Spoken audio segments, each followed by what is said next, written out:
Hey guys, welcome to my channel. This is Omolo the Great, and today we are going to talk about the action potential of the cardiac muscle. So please don't forget, remember to subscribe and hit that subscription button. Also share and like this video.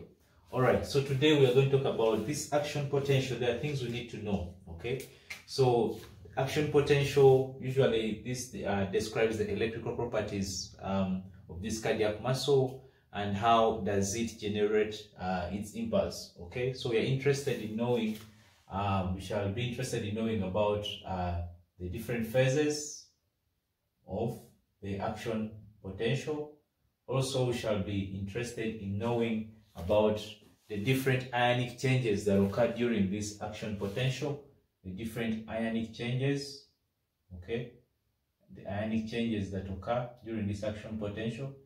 And also, we shall be interested in knowing about the different channels, okay? These ionic changes bring about, they come as a result of opening and closure of some channels. So we need to know about the different channels that take part in this action potential of the cardiac muscle. So this illustration here, which has voltage and time changes during this action potential. So this is a representation of a graphical representation of the different changes that occur or the events around during the action potential. But there are different phases of this action potential. Usually every muscle is at a resting membrane state, okay? So at phase 0, the different phases. So at resting state of this muscle, and then we have another phase here which we are going to talk about. So phase 0, which is the resting membrane potential, okay, which is usually about negative 85 millivolts, okay, in a cardiac muscle. And then we move to phase 1, which is the actual phase of depolarization, okay. So this phase of depolarization, then followed by another, this reaches a peak and gives us another phase. Phase 2, which is a phase of an initial repolarization, okay? An initial phase of repolarization. And then phase 3, this one, which is our plateau. So this is one unique thing about the action potential of a cardiac muscle, is that it has a plateau.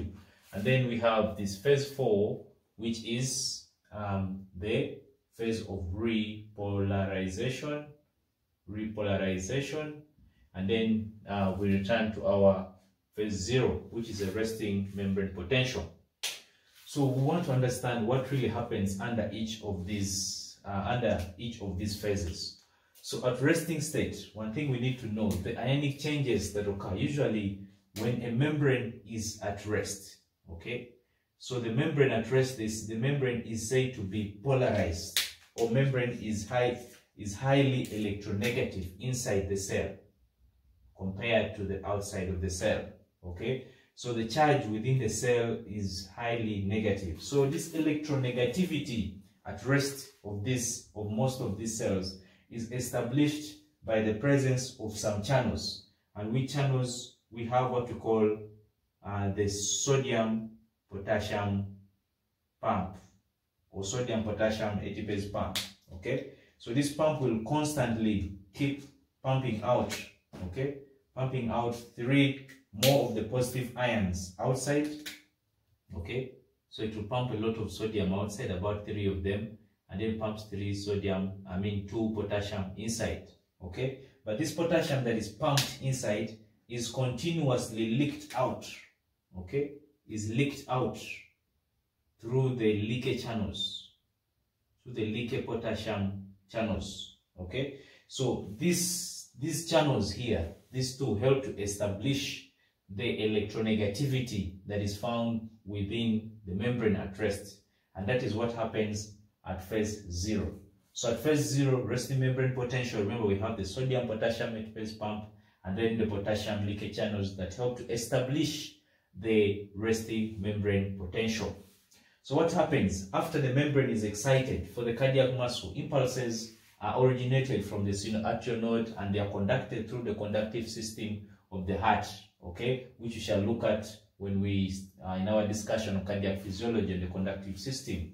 So the impulses, when they reach, if this is our heart, okay, so impulses are generated from the sinoatrial node, okay, around here, okay, which is usually found in the upper portion of the right atrium, just below the opening of the vena cava, the superior vena cava, okay. So these impulses are then generated in the sun and then fired all through to the AV node, through the internodal fibers, and then the band of His, and then we have the band of branches left and right, and then the Purkinje fibers.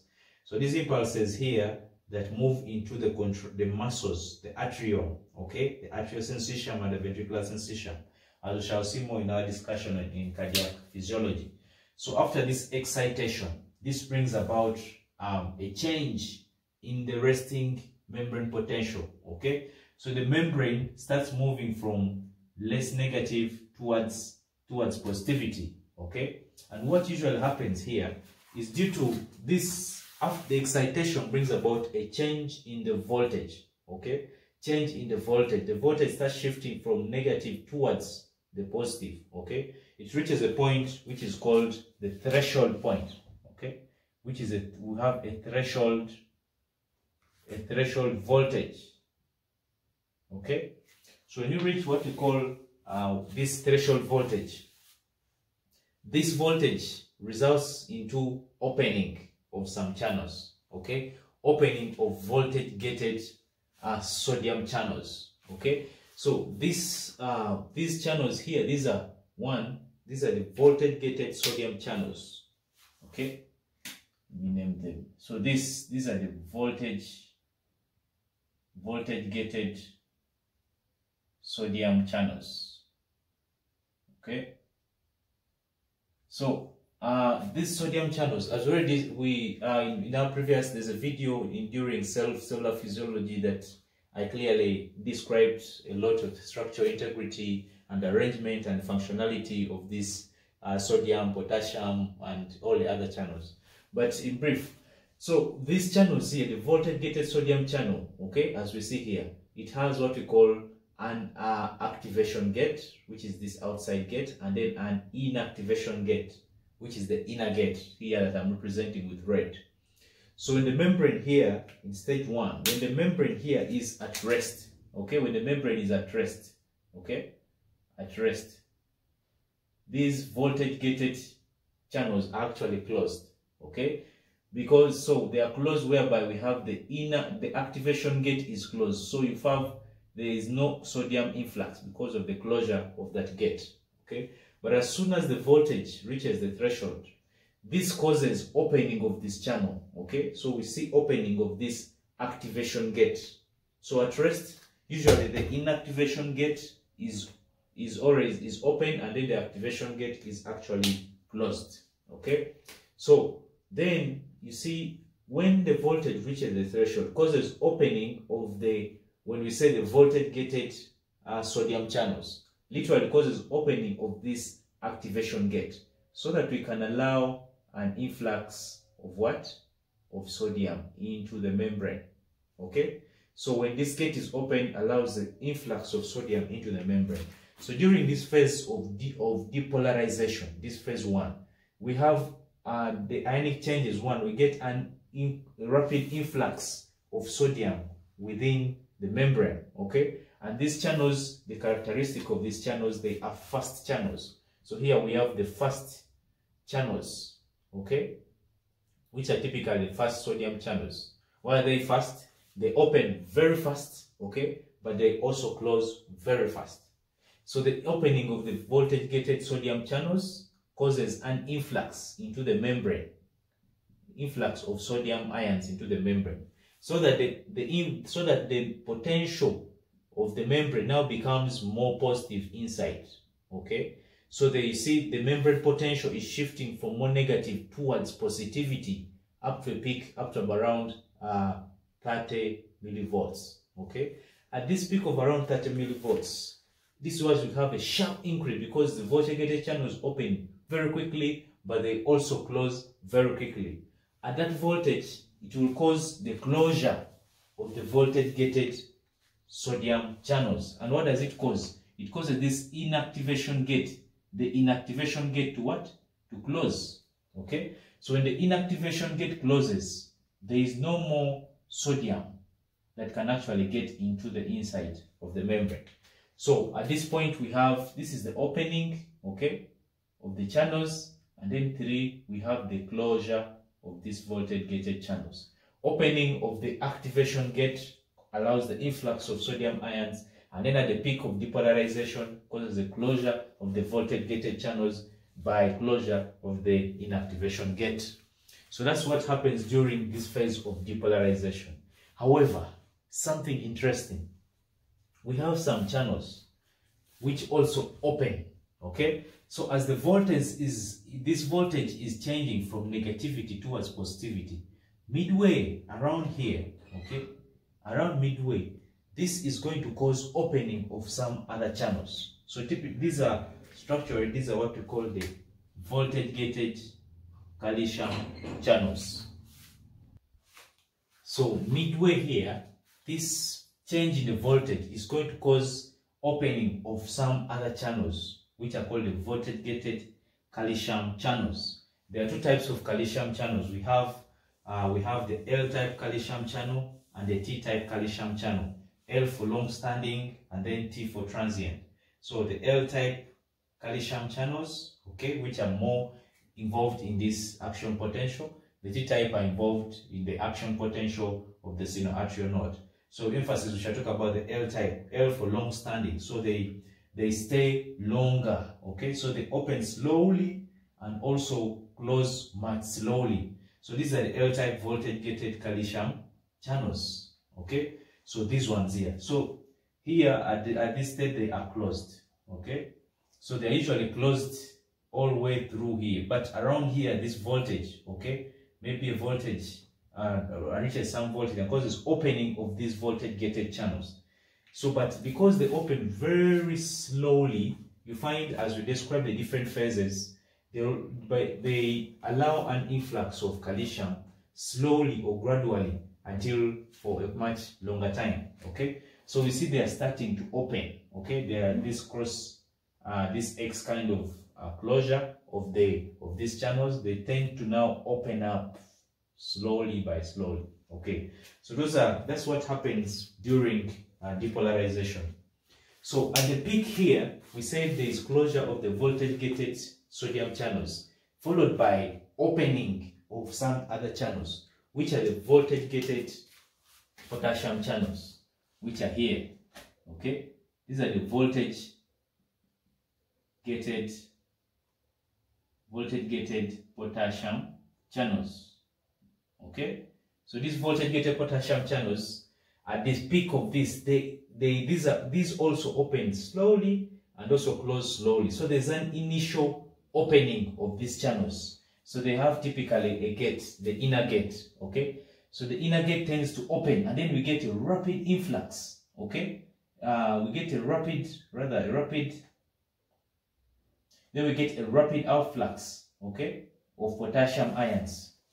So this rapid outflux of potassium ions here is going to tends to decrease the positive ions that are within the membrane. So to try to restore the membrane potential from from the positivity to electronegativity. However, this phase is actually short-lived, okay? Because when the potassium channels have opened shortly or transiently, okay, this causes at this point now the other channels, the voltage gated calcium channels, are now actually fully open, okay? So are now actually fully open, and they allow a drastic or a lot of influx of calcium ions into the membrane of these muscle cells, okay? So to briefly recap, we said there's at resting membrane potential, then the membrane reaches threshold, open a voltage gated sodium channels that open very fast and close very fast. But halfway, this depolarization opens the voltage gated calcium channels, which are the L-type calcium channels that open slowly. but however, they also close slowly. So at the peak of depolarization, we get the voltage-gated potassium channels that tend to open, okay, transiently or shortly to allow an outflux of potassium ion. That's why we get this very sharp initial decline. That's a phase of initial repolarization. Then followed by, at this point, we have the calcium channels that are fully open, okay? These voltage-gated calcium channels, this one, the slow one, they get fully open and allow a rapid influx of, a gradual rapid influx of calcium ions that gives us this phase of 3, which we call a plateau. And then at this potential, at this point, when the voltage-gated calcium channels actually now start to get closed, okay? When they close, instead, this causes the other opening of these the voltage-gated potassium channels, causing a gradual outflux of potassium ion, so that the membrane potential of the cell now moves back from electropositivity back down to electronegativity, up to when we get to our resting membrane state. So this summarizes everything about the action potential of the cardiac muscle. Specifically, unique about the cardiac muscle of this, about the action potential of cardiac muscle is the plateau. Okay, so don't forget the phases of the ion action potential, which was repolarization at rest, depolarization, initial repolarization, the plateau, and back to repolarization. The ionic changes that occur at resting membrane state is due to the outflux of potassium channels through the potassium leakage channels, and also the role played by the sodium-potassium pump. But also during depolarization, we have the voltage-gated potassium channels that open, and then halfway the depolarization, we get opening of the voltage-gated calcium channels, which are the slow channels, and the voltage-gated sodium channels are the fast channels. At the peak, we get closure of the voltage-gated sodium channels, followed by an initial opening of voltage-gated potassium channels that cause a transient outflux of potassium ions that gives us an initial repolarization. But at this point, the voltage-gated calcium channels, which are the L type, the slow channels, are fully open. They allow influx of calcium channels that give us a plateau, and then they actually close very slowly. At the point when they are closed, there is reopening of the voltage-gated potassium channels, which then increase or gradual rapid outflux of potassium channels that restore the membrane potential back to its electronegativity. That's the resting membrane state, and we're back to phase 0. All right, thank you so much. This was about the action potential cardiac cycle. Don't forget to subscribe, to share, and like this video. Meet next time.